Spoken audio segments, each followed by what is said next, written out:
오늘은 예수님을 좀 소개해 드리려고 합니다. 여러분께 오늘은 예수님을 좀 소개해 드리도록 하겠습니다. 예수님은 누구인가? 예수님은 어떤 분인가? 하는 이야기를 좀 오늘 해보도록 하겠습니다.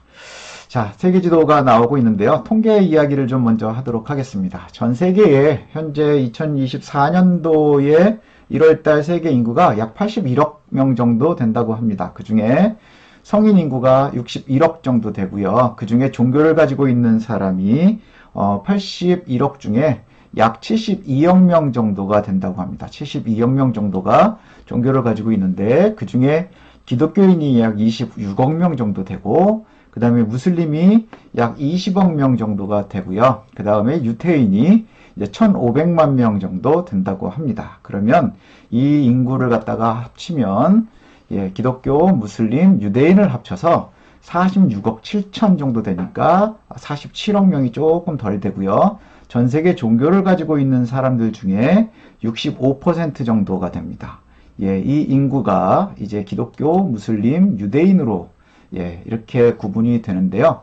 이 세 종교, 기독교와 이슬람과 또 유대교, 굉장히 중요한 부분이 될 텐데, 이 세 종교, 전 세계 종교를 가지고 있는 사람들 중에 약 65% 이상 되는 사람들이 믿고 있는 세 종교에 공통점이 있습니다. 그 공통점이 뭐냐 하면 그것이 바로 아브라함 종교다라고 하는 것과요. 그리고 유일신교다라는 이야기를 합니다.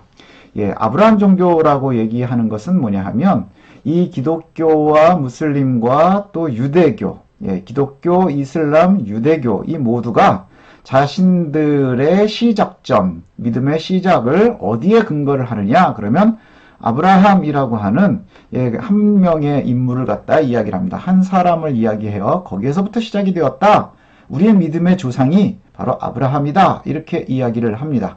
그 다음에 또 이 셋의 공통점이 뭐냐 하면 대부분의 종교는 다신교 혹은 범신론 뭐 이렇게 되거든요. 많은 신들을 갖다가 섬기게 되는데 이슬람교, 그 다음에 기독교, 유대교만 유일신교입니다. 유일신교라는 것은 오직 신이 하나다라고 하는 거죠. 믿음의 대상이 될 수 있는 신은 하나뿐이다. 그래서 유대교는 야훼 이렇게 부르고요. 기독교는 여호와 이렇게 부르고요. 그 다음에 이슬람은 알라 이렇게 신의 이름을 부르는데 이 신의 이름은 다 같이 그냥 그 뜻이 지존자, 자존자, 신, 뭐 이런 뜻이라고 생각을 하시면 될 것 같습니다. 그래서 신을 한 신만 믿는 것. 그래서 아브라함 종교와 유일신교가 바로 공통점이다. 이렇게 이야기할 수 있습니다. 그럼 요 셋은 굉장히 많은 사람들, 종교를 가지고 있는 사람들 절반 이상이 요 아브라함 종교이고 유일신교인데 그럼 이 셋은 어떤 차이가 있을까 하는 것이죠.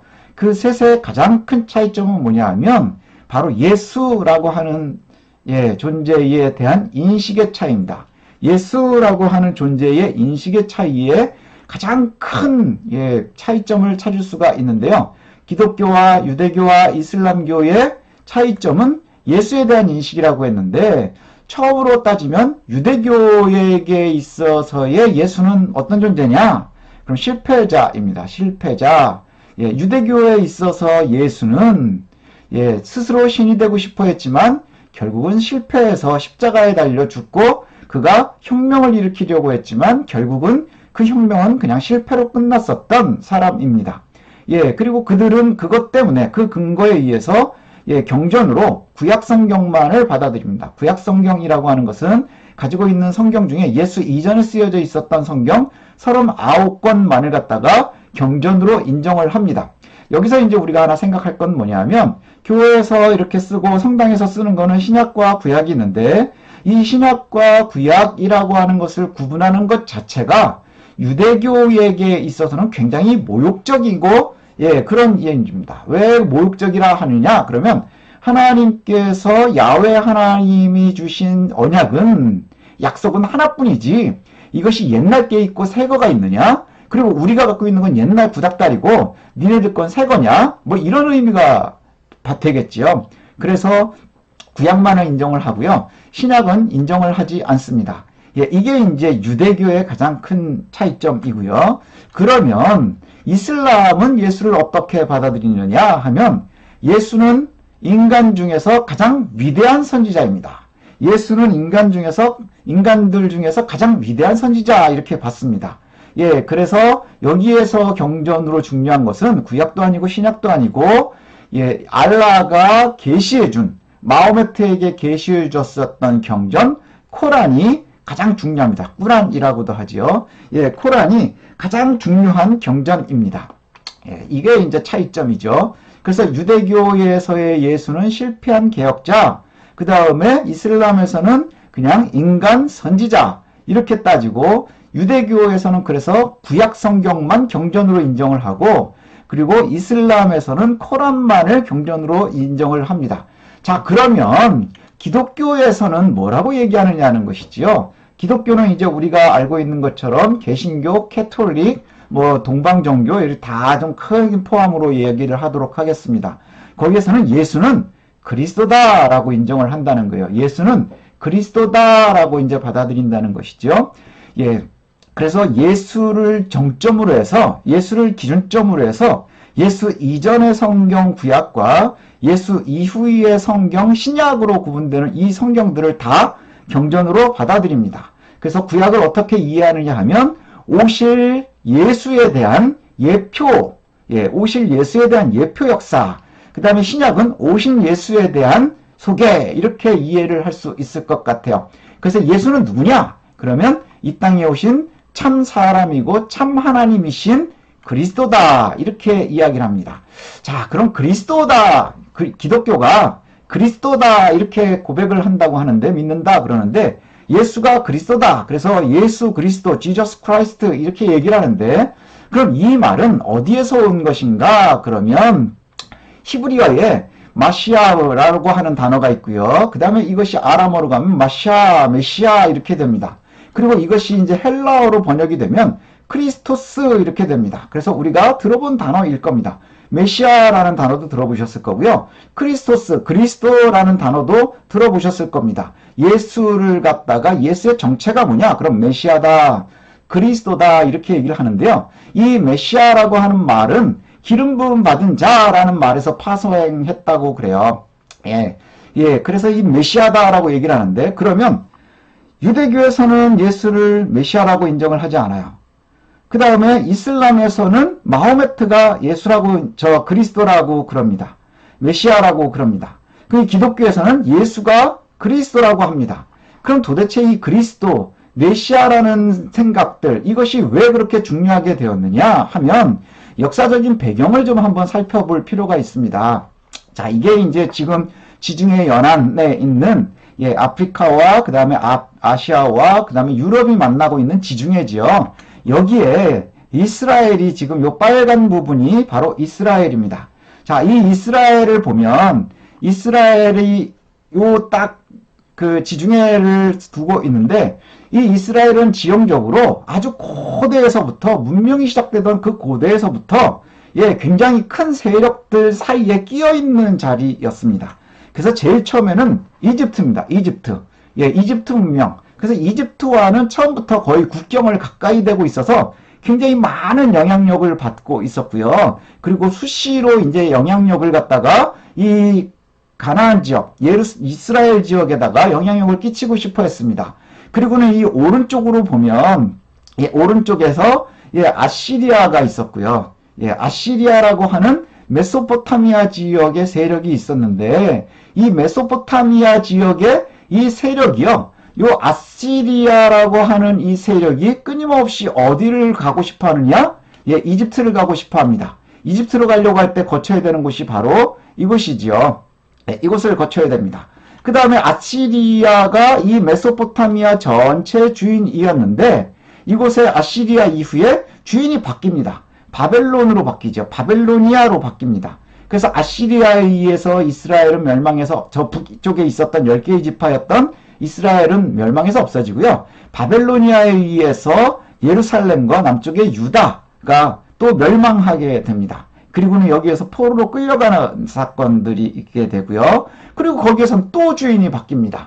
페르시아가 생기게 되고요. 그래서 포로로 끌려갔었던 유대인들이 다시 예루살렘으로 돌아올 수 있는 길이 열리게 됩니다.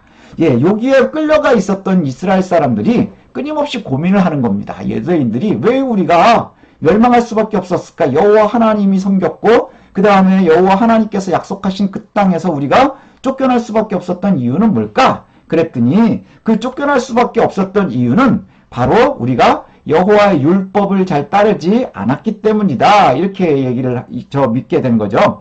그러면서 이제 하나님의 말씀, 율법, 그래서 성경에 대해서 굉장히 관심을 가지고 많이 보게 됩니다.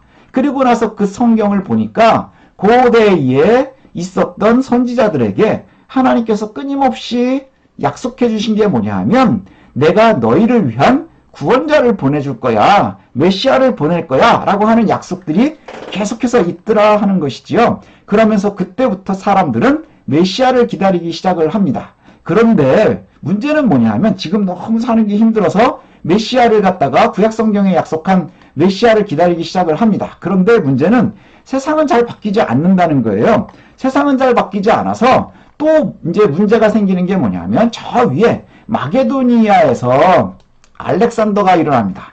이 알렉산더가 세계를 정복하겠노라고 이곳을 거쳐서 또 이집트로 들어가고 이곳을 다 정복을 하게 되죠. 그때도 또 어디가 짓밟히게 되느냐? 바로 이 예루살렘 중심으로 있는 이스라엘이 또 짓밟히게 됩니다. 짓밟히게 되고 그 다음에 예루살렘의 주인 노릇을 이제 알렉산더도 하고 막 이럽니다.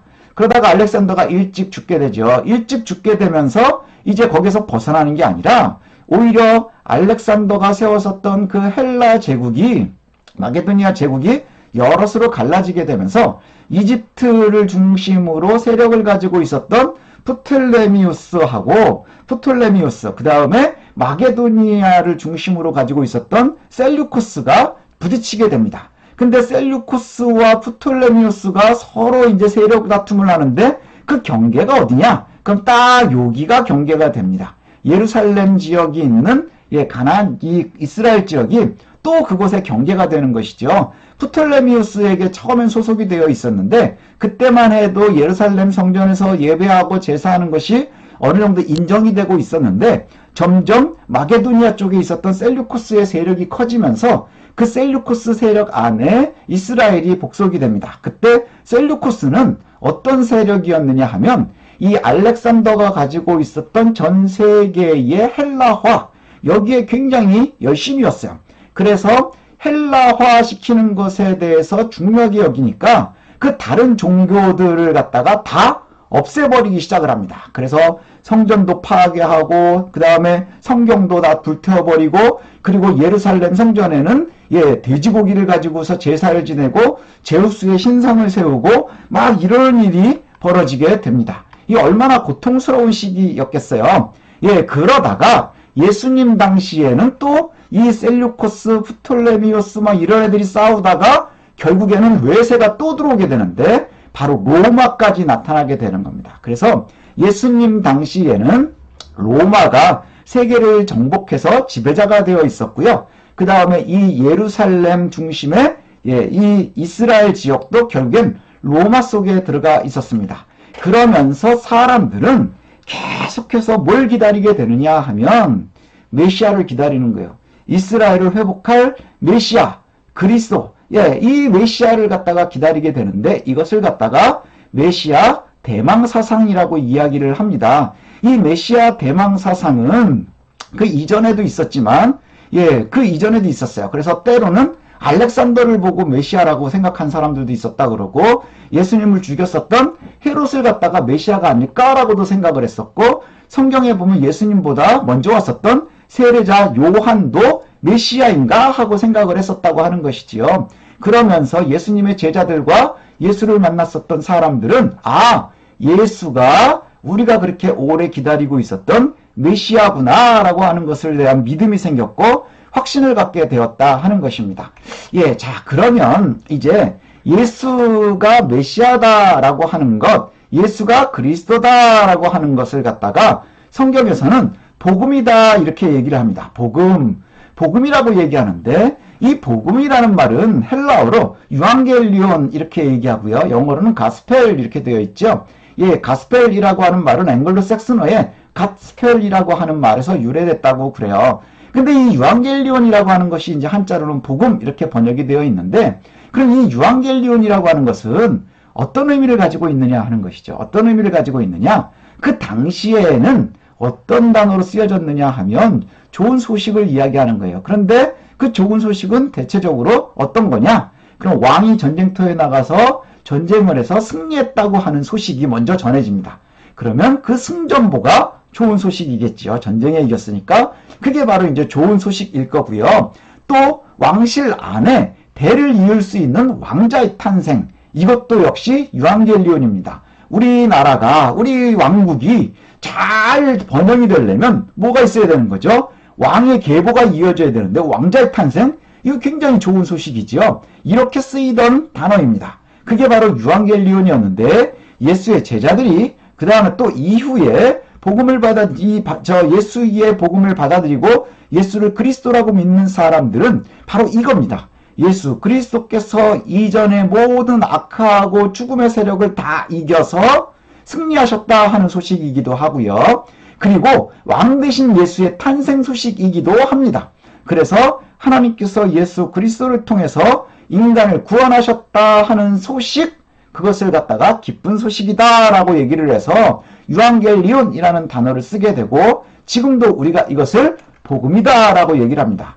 그래서 지금 현재 기독교에서 이야기하고 있는 복음이라는 말은 예수 그리스도를 갖다가 이야기하고요. 이 이야기가 쓰여져 있는 성경, 마태, 마가, 누가, 요한이 각각 썼었던 성경을 갖다가 마태복음, 마가복음, 누가복음, 요한복음 이렇게 이야기를 합니다. 그 마태복음, 마가복음, 누가복음, 요한복음이라고 이야기하는 것은 그 안에 예수를 갖다가 소개하고 있다라는 얘기겠지요. 자, 그럼 이제 예수는 어떤 존재냐 하는 겁니다. 예수를 갖다가 어떻게 고백하고 있느냐 하는 것인데, 자, 예수에 대한 상징, 예수는 누구냐? 그러면 예수는 그리스도고 하나님의 아들이고 구세주입니다. 그래서 로마 시대 때에는 이 예수 믿는 사람들, 그리스도인들이요, 로마의 박해를 받아서 죽음에 이르는 일들이 많아 있었죠. 그래서 사람들이 자신의 신분을 갖다가 숨기고 자신들끼리 자기가 그리스도인이라는 것을 알리기 위해서 썼던 비밀 표시가 바로 익투스입니다. 물고기 모양이거든요. 예수님께서 제자들을 부를 때에 그 갈릴리 주변의 물고기와도 연관이 많이 되어 있고요. 그 다음에 헬라어에 예수는 그리스도가 하나님의 아들이신 구세주입니다 라고 하는 고백에 예수스, 크리스토스, 데오스, 휘오스, 소테리우스 이 얘기를 갖다가 합치면 요게 바로 뭐가 되느냐? 익투스라고 하는 말이 됩니다. 그래서 예수는 그리스도고 하나님의 아들이신 구세주입니다 라고 하는 그 고백이 바로 예수를 갖다가 이야기합니다. 우리가 믿는다 하면 바로 이걸 믿는 겁니다. 예수는 그리스도시고 살아계신 하나님의 아들이어서 우리를 구원하는 자이십니다 라고 하는 것을 갖다가 고백하는 게 바로 예수를 믿는다 하는 말이겠지요. 자, 그러면 복음, 예수는 그리스도시고 살아계신 하나님의 아들입니다. 자, 이 말을 처음 한 사람은 누구냐 하면 베드로입니다. 시몬이라고 하는 사람, 예수님의 제자 중에 시몬이 있었는데 예수님이 물어봅니다. 사람들이 나를 누구라고 하느냐? 그랬더니 뭐 어떤 사람은 선지자라고 합디다. 엘리야가 다시 살아나서 돌아온 거라고 합디다. 세례자 요한이 다시 살아났다고도 합디다. 뭐 이렇게 대답을 했는데 그럼 너희는 나를 누구라고 하느냐라고 예수님이 제자들에게 물었더니 시몬이 이렇게 얘기한 거예요. 주는 그리스도시고 살아계신 하나님의 아들이십니다. 여기에 예수님께서 네가 알고 답한 이유는 네가 똑똑한 게 아니라 내 안에 하나님께서 알려주신 것이다. 그러니 내 믿음 위에 내가 교회를 세우겠다. 그러면서 믿음의 반석 위에 교회를 세우겠다. 그래서 그 이름을 갖다가 우리가 알고 있는 것처럼 베드로, 페트라라고 되어 있는데 그 베드로 연결이 되고 그 다음에 이게 피터가 되는 거죠. 그래서 베드로가 나타나게 됩니다. 예수의 복음은 뭐냐? 그러면 예수가 이 땅에 탄생하셨고 그 다음에 예수님께서 가르치시고 하나님의 나라를 가르치셨고 이적을 베푸시고 그 다음에 고난을 받고 죽으시고 그 부활하시고 또 약속하시고 다시 오실 것을 우리가 기다리는 것. 이게 바로 예수의 모든 것이 우리에겐 복음입니다. 그런데 이 복음을 오해하는 일들이 가끔 있거든요. 그 복음을 오해한다는 것이 뭐냐면요. 바로 이겁니다. 예수를 믿는다라고 하는 말을 갖다 오해하는 게 뭐냐면 이 마태복음 7장에 보면 나더러 주여 주여 하는 자마다 다 천국에 들어갈 것이 아니요 다만 하늘에 계신 내 아버지의 뜻대로 행하는 자라야 들어갈 것이다. 이렇게 말씀하시거든요.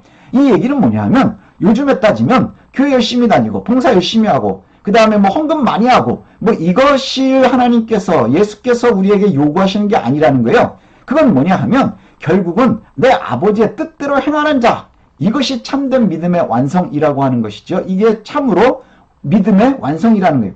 예수님을 내가 믿고 그러면 예수님을 믿는다고 하는 것은 성경이 우리에게 가르쳐 주시는 예수 그리스도의 가르치심대로 그렇게 살아가는 것이죠.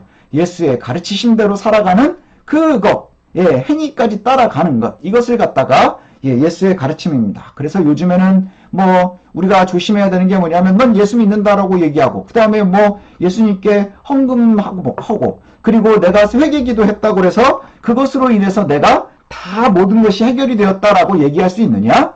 그럴 수 없다는 것이죠. 21절에 보면 나더러 주여 주여 하는 자 그들이 다 천국에 가는 게 아니라 예수님께서 말씀하신 그 복음의 말씀대로 철저하게 믿고 그대로 시행하고 따라가는 사람들, 인생을 거기에 거는 사람들, 그 사람들이 구원의 대상이 된다라고 하는 것이지요. 자, 그래서 오늘의 결론을 이렇게 맺고 싶습니다. 뭐냐 하면 요한계시록 3장 20절 말씀에 보면 이렇습니다. 보아라, 내가 문 앞에 서서 이렇게 두드리고 있다. 만일 누구든지 내 음성을 듣고 문을 열면 내가 그에게 들어가 그에게 함께 먹고 그도 나와 함께 먹을 것이라. 이 얘기는 뭐냐면 예수님께서 우리의 마음에 서서 두드리신다는 거예요.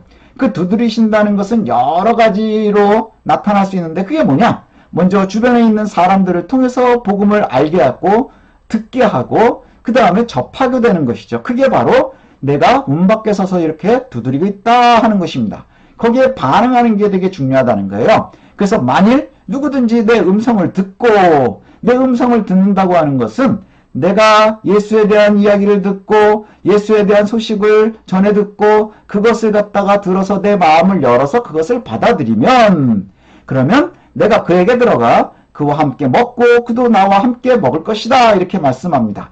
당시에 먹는다고 하는 얘기는 굉장히 중요한 표현이에요. 왜냐하면 너와 내가 한 가족이 된다 하는 것이죠. 내가 너와 함께 살고 함께 죽게 될 것이다 라고 하는 그 이야기입니다. 그래서 예수를 갖다가 믿고 예수를 그리스도다라고 얘기하는 것은 바로 무엇을 얘기하느냐? 예수께서 인간을 구원하시기 위해서 오신 그리스도이시다, 메시아다라고 하는 것을 갖다가 신뢰하는 것이고요. 그 신뢰함에 따라서 결국엔 예수님의 가르치심대로 그 복음서에서 말씀하시는 그 삶을 우리가 살아가면서 구원에 이르는 것, 이것이 가장 중요한 이야기가 되겠습니다. 그래서 오늘 예수에 대해서 제가 소개를 해드렸고요. 예수에 대한 이야기는 그냥 단순하게 전해 듣는 것만으로 끝나는 게 아니라 오늘 마지막 결론에 나오는 것처럼 이렇게 우리가 계속해서 접하고 듣게 되었을 때 우리가 반응했으면 좋겠습니다. 그래서 마음을 열고 그를 받아들이면 예수 그리스도께서 우리 안에 들어오셔서 우리 안에 내주하실 것이고 그리고 그와 함께 하나님의 나라까지 이르는 그런 귀한 복을 받아 누리게 될 줄로 압니다. 자, 오늘은 여기까지 하도록 하지요. 감사합니다.